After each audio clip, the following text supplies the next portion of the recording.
Greetings humanity of all over the world. We are anonymous. The shadow forces behind the New World Order are following a slow-paced agenda of total control over mankind and our planet's resources.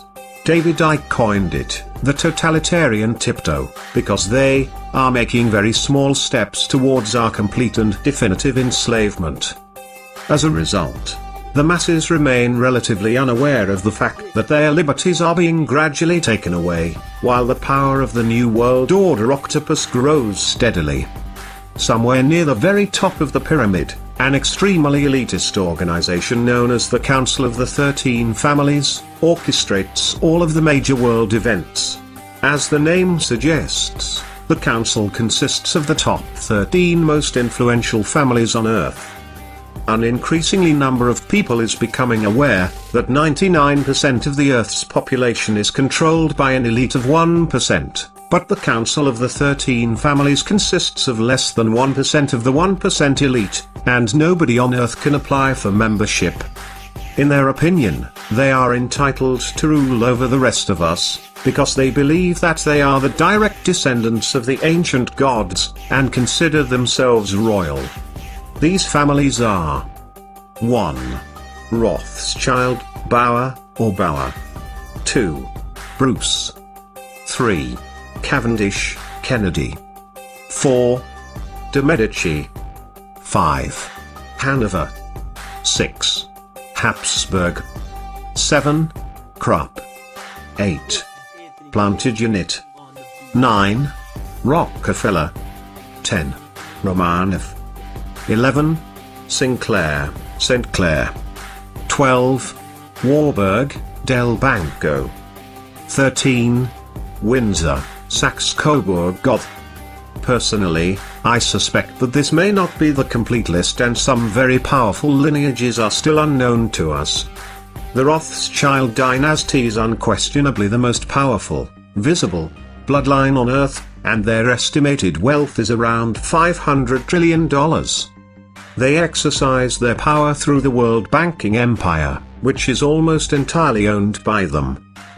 The most important institutions that work hard to establish the New World Order and completely enslave our species are 1. The City of London, finance, controlled by the Rothschilds, not part of the United Kingdom. 2. The United States Federal Reserve, finance, private bank, owned by the Rothschilds, not part of the United States. 3. The Vatican City, indoctrination, deception and scare tactics, not part of Italy. 4.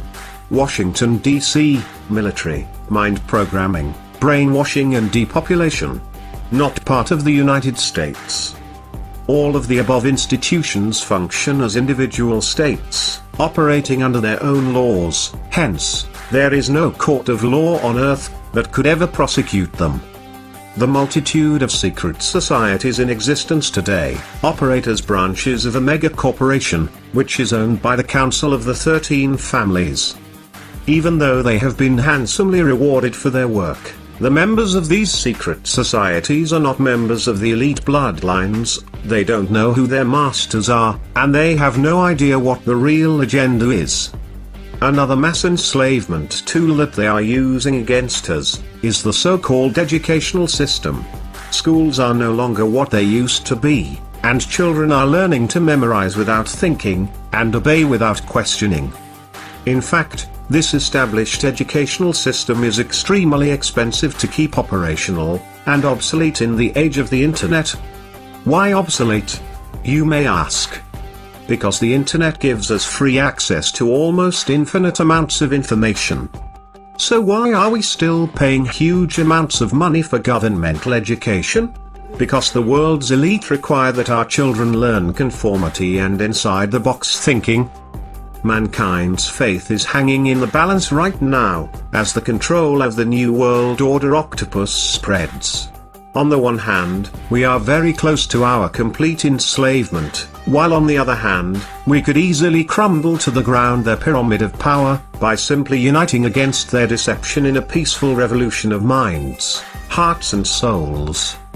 We've asked for years what their greatest weapon of enslavement is. Is it poor education combined with constant indoctrination?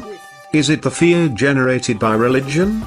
Is it the fear of being punished, jailed, or killed by the system? Or is it the invisible enslavement of the monetary system? In our opinion, all of the above combined had a huge impact on our society and the way we think, but their biggest weapon is hands down the financial system. The financial system has stealthily enslaved our species, and now we are being used as currency slaves.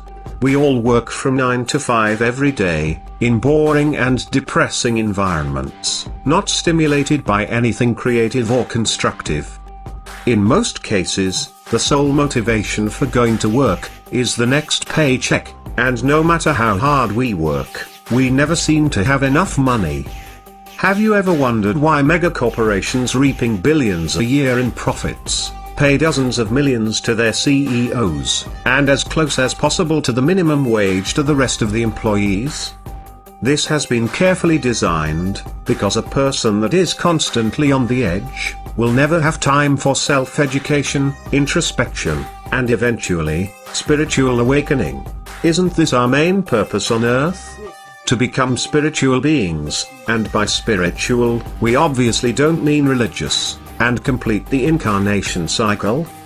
They don't need educated people, who are capable of critical thinking and have spiritual goals. No, this kind of people are dangerous to the establishment. They want obedient robots, just intelligent enough to operate the machines and keep the system running, but stupid enough never to ask questions.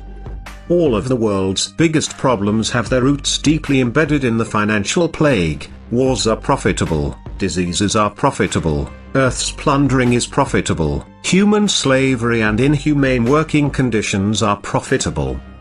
Our leaders have been corrupted by money, and mankind's collective mission on Earth has been hijacked by money. So why do we need the financial system in the first place?